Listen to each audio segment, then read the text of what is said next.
Hey, what's up YouTube? This is We All Juggle Knives with a discussion video about the knife and multi-tool market or industry, specifically addressing the concept of overpricing. What is it? How is that term defined? What do people mean when they use the term overpricing? Now, this is just some eye candy. So a lot of these have been accused by people of being overpriced. I'm not saying that I feel these are overpriced, but these are some knives that are commonly felt to be overpriced, except for that multi-tool. That multi-tool is there because I just saw that they now have a black oxide version of that Swiss Tool Spirit X. And currently the black oxide version of that is $75 more than the regular version. So I'm going to say that's overpriced. However, because the black oxide model just came out, I'm assuming that that price is going to go down. Hopefully, maybe, I don't know.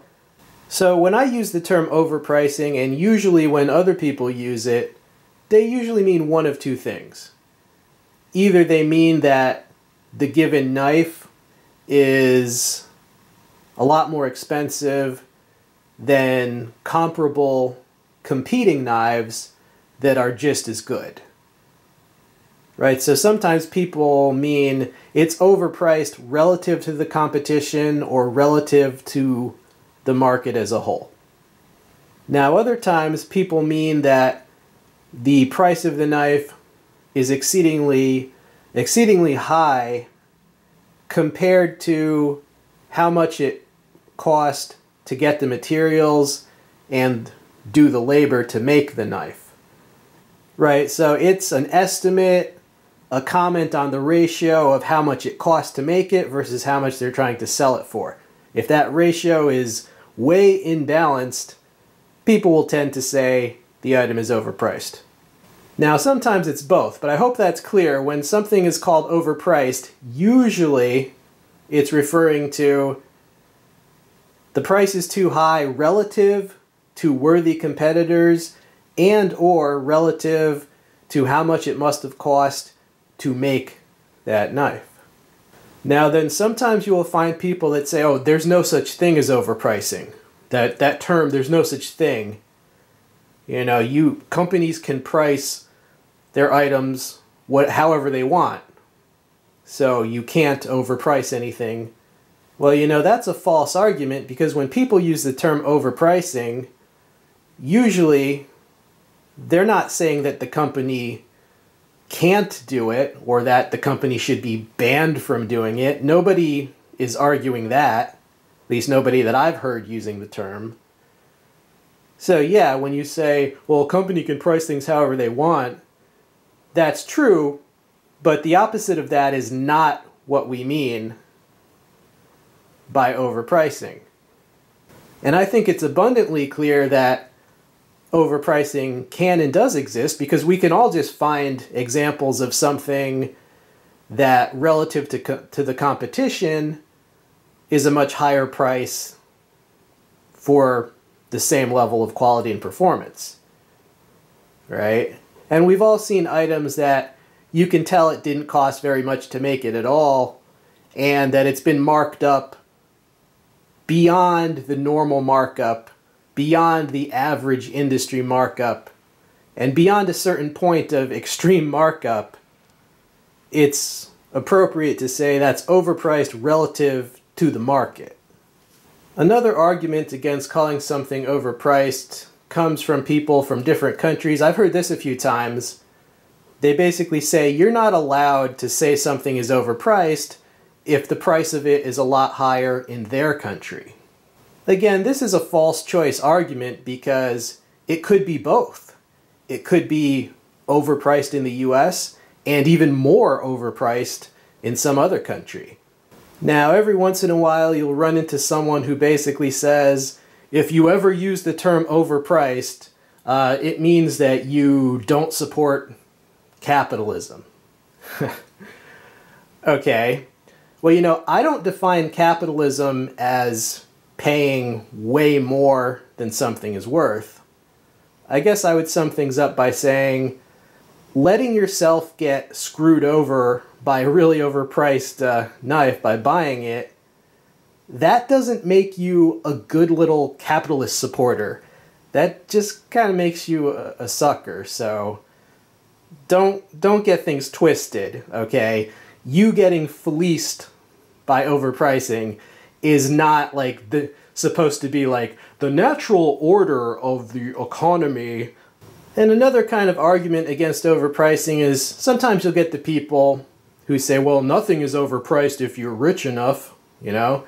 Well, you know, when people say something is overpriced, they're not saying overpriced to a bazillionaire, they're saying overpriced to them or to the average buyer. So again, it's a false choice. Nobody is saying that, you know, billionaires care. Did I say that? That's not what we're implying when we use the term. So yeah, I mean, super rich people exist, good for them, but often when these companies overprice something, it's not that they're targeting a millionaire.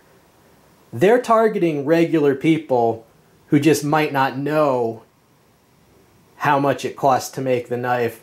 Alright, so that's overpricing. Now let's get into why it offends people. You know, the argument against being offended goes something like, well, nobody is forcing you to buy any of the overpriced knives, so you shouldn't be offended. Okay, whether you're being forced or not is not really relevant. There's plenty of things that you should be offended by that don't involve force. Essentially, beyond a certain level of overpricing, the overpricing should be seen as an insult. You know, if I seriously offered you to sell you an ice cream cone for $50, I'm basically saying that I think you're so stupid you'll probably buy this, and that's why I made the offer. So you would be right to be offended. Whether a company is forcing you at gunpoint, that's not what defines whether something is insulting or seen as insulting by the general public. Now, the argument comes in, like, what's the threshold? Everyone has their own threshold. Alright, well, we could debate what that threshold should be for each knife all day long. That's fine. Alright, YouTube, well, that was the discussion. I hope you enjoyed it. You can weigh in on what companies or what specific knives that you feel are the worst offenders. And a little comment on these knives. You might say, why did you buy them if they're overpriced? Hey, I didn't say that these are overpriced. A lot of other people say that these are overpriced. Now, some of these, like the Strider, I purchased that because to a collector, obviously we have a different criteria for what's too much versus someone who is only going to use it exclusively as a tool and doesn't care about anything else. So, Strider, I don't think it's necessarily overpriced to a knife collector, you know, but to someone who doesn't care about collecting, yeah, it could be overpriced. I mean, definitely you can get along with much less expensive knives. These Emersons have been being accused for a long time of being overpriced. When I bought these years ago, they were a lot less expensive. I remember when the Persian was $120 and when that Bowie was $160. Now, the prices have crept up to about $230 for a mid-sized Emerson. Alright, I wouldn't blame you if you don't want to pay that. I haven't really bought an Emerson in a while. Part of it is the price creep, and part of it is just, after a while, all their blade shapes kind of just looked almost the same, just kind of mixing and matching Bowies and Tantos endlessly. So, they just don't seem as unique to me anymore. As for that MORA, a lot of people have commented they felt it was overpriced, but the price seems to be in flux now. I've seen people reporting that they got it for mid-50s when it used to be up, in the 70s. So that price appears to be maybe starting to correct itself. So I'm not going to throw them under the bus. All right, YouTube, and oh, by the way, it is raining. If you're wondering what's that noise, it's the rain. That's why I'm not outside filming an outdoorsy review video.